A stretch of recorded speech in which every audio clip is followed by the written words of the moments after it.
Hi, 5 saint പ്ലോട്ടിന് വേണ്ടി തയ്യാറാക്കിയിട്ടുള്ള 1400 square feet area വരുന്ന ഒരു വീടിന്റെ പ്ലാനും അതിന്റെ ഡിസൈനുമാണ് ഇന്നത്തെ വീഡിയോയിൽ ഉൾപ്പെടുത്തിയിട്ടുള്ളത്. 3 ബെഡ്റൂമുകളിലാണ് ഈ പ്ലാനിൽ വരുന്നത്.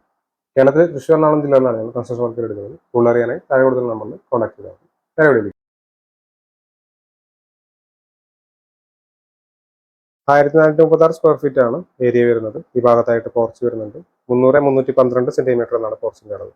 ഇവിടെയായിട്ടാണ് സിറ്റ് ഔട്ട് കൊടുത്തിട്ടുള്ളത്. 300-150 സെന്റിമീറ്റർ എന്നാണ് സിറ്റ് ഔട്ടിന്റെ അളവ് വരുന്നത്. സിറ്റ് ഔട്ട് ഈ ഒരു ലിവിംഗ് ഏരിയയിലേക്കാണ് കിടക്കുന്നത്. 300-312 സെന്റിമീറ്റർ എന്നാണ് ലിവിംഗ് ഏരിയയുടെ അളവ്. ഈ ഭാഗത്തായിട്ട് ഒരു ഡൈനിങ് ഏരിയ വരുന്നുണ്ട്. ഇവിടെയാണ് കിച്ചണോടൊപ്പം ഒരു വർക്ക് ഏരിയയും കൊടുത്തിട്ടുണ്ട്. ഈ ഭാഗത്തായി ഒരു കോമൺ ബാത്റൂം കാണാവുന്നതാണ്. 3 ബെഡ്റൂമുകൾ ഈ പ്ലാനിൽ വരുന്നുണ്ട്. ഇത് ആദ്യത്തെ ബെഡ്റൂമാണ്. 300-258 സെന്റിമീറ്റർ എന്നാണ് ഈ ബെഡ്റൂമിന്റെ അളവ്. ഇത് രണ്ടാമത്തെ ബെഡ്റൂമാണ്. 390-342 സെന്റിമീറ്റർ എന്നാണ് ഈ ബെഡ്റൂമിന്റെ അളവ്. ബെഡ്റൂമിന് അറ്റാച്ച്ഡ് ബാത്റൂം വരുന്നുണ്ട്. ഇത് മൂന്നാമത്തെ ബെഡ്റൂമാണ്. 390-342 സെന്റിമീറ്റർ എന്നാണ് ഈ ബെഡ്റൂമിന്റെ അളവ്. ഈ ഭാഗത്തായി ഒരു കോമൺ ബാത്റൂം കൊടുത്തിട്ടുണ്ട്. 27 ലക്ഷം രൂപയോളം ഈ ഒരു വീടിന്റെ ബജറ്റ് കണക്കാക്കേണ്ടതായിട്ട് വരും. വീടിന്റെ പ്ലാനും ഡിസൈനും സംബന്ധിച്ച വീഡിയോസ് ആണ് ഈ ചാനൽ അപ്ലോഡ് ചെയ്തത്. വീഡിയോ ഇഷ്ടമെങ്കിൽ ലൈക്ക് ചെയ്തുപോലുള്ള വീഡിയോസ് താല്പര്യമുള്ള ആളുകൾ ചാനൽ സബ്സ്ക്രൈബ് ചെയ്യാതെ കാണുന്നുണ്ടെങ്കിൽ ചാനൽ സബ്സ്ക്രൈബ് ചെയ്തേക്കും. Thanks for watching.